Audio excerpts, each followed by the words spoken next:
Welcome to The Explainer. So let's start with a big question. Are we locked into a certain path because of mistakes we made as teenagers, or can people actually change?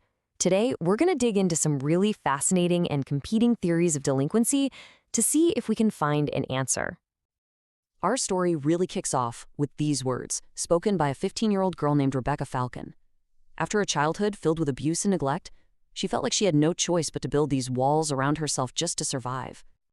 You see, Rebecca's story goes way beyond just the crime itself. It really makes you stop and think about a fundamental question about who we are. Are we forever defined by our worst moments? Or, do we actually have the power to change? So picture this. Rebecca Falcon is just 15 years old. She gets involved in a robbery that just spirals out of control, and it ends in tragedy. A cab driver is killed. The jury's verdict? It was absolute. Life in prison, no chance of parole. A life sentence handed down before she was even old enough to drive. Okay, so for years, that was it. But then something totally unexpected happened. The law itself started to change. The Supreme Court decided that mandatory life sentences for kids were unconstitutional. And that gave Rebecca, now a grown woman, a second chance. This put that core question right in front of a new judge. Is the person standing here today the same troubled teenager from back in 1997? So how do you even begin to answer a question like that? Well, you have to zoom out, look beyond that one single moment in time. Experts don't see delinquency as just some random act. They see it as a path, a journey they call a delinquent career. And just like any journey, it's got a beginning, a middle, and most importantly, a potential end. And the main framework experts use to understand this journey, it's called developmental theory. The basic idea is that getting into trouble isn't some fixed thing. It's a dynamic process. It ebbs and flows, and it's shaped by both our own individual personalities and all the things that happen to us throughout our lives. Now, under this big umbrella of developmental theory, there are basically three different ways of looking at it, three competing ideas. You've got the life course view, which says we can change. Then there's the propensity view, which argues we're pretty much defined by a stable trait we can't shake. And finally, the trajectory view, which says, hey, there's not just one path, there are many. Let's break each one down. All right, let's jump right into that first one, the life course theory. This perspective is, at its core, really optimistic. It believes our stories are never truly finished, and that big life events can push us in completely new and sometimes better directions. So this theory has a few key concepts. First, turning points. These are those huge moments like finding a good job, getting married, or joining the military that can totally change your direction. These moments help build what's called social capital. All the positive relationships and connections that make you want to play by the rules. On the flip side, you've got cumulative disadvantage, which is how early problems can just stack up and make things harder and harder. But, and this is a big but, it also believes in human agency. The idea that we always have the power to make choices that can change our own lives. All right, now let's flip the script completely. The propensity view argues that, deep down, our core personality doesn't really change. It suggests we all carry around a stable master trait our whole lives. So if this is true, is Rebecca Falcon really the same person she was at 15? The big one here, the theory that really defines this view, is called the general theory of crime.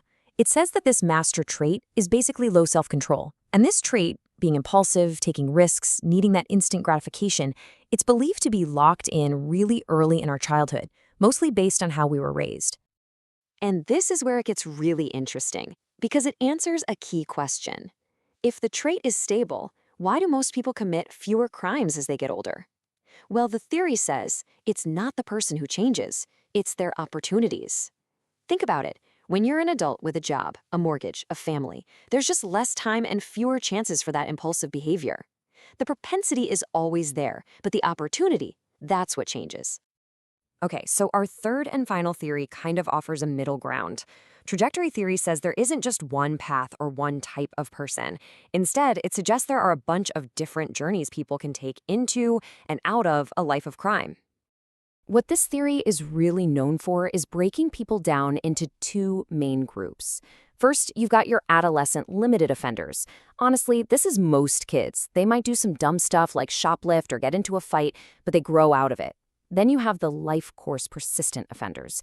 This is a much, much smaller group that gets into serious trouble really early on, and they often don't stop, usually because of a tough combination of a difficult upbringing and even neurological issues. And it doesn't stop there. A researcher named Rolf Lober, he actually drilled down even deeper and mapped out 3 specific pathways you can see. The authority conflict path, that starts with being stubborn and leads to real defiance. The covert path goes from things like lying to actual theft. And the overt path, that one can escalate from bullying to serious violence. And get this, a person can even be on more than one path at the same time. So, okay, we've got these 3 different theories. You might be thinking, why does any of this matter? Who cares which one is right? Well, it matters because the answer completely changes how we try to help. It gives us a roadmap for how to intervene. And this is why it's so important. Change isn't just a possibility, it's a statistical fact. Check this out. A landmark study followed a group of serious delinquents for decades. The result? By the time they were 40 years old, a staggering 79% of them had completely stopped committing predatory crimes. Getting out of a life of crime isn't the exception. For most people, it's the norm. And that's the whole point, right? Each of these theories gives us a different piece of the puzzle, a different clue about how we can actually step in and help. Life course theory tells us, hey, let's create positive turning points with things like mentoring. Propensity theory shows us just how important early childhood support for parents is to build self-control. And trajectory theory helps us figure out what kind of help a specific young person needs based on the path they're on. Which, of course, brings us all the way back to Rebecca Falcon. Her case, and thousands of others just like it, forces us to decide what we truly believe. Is our future already written for us back in childhood, or do we get to hold the pen? The answer to that question doesn't just shape our justice system, it shapes how we see the potential for change in every single person.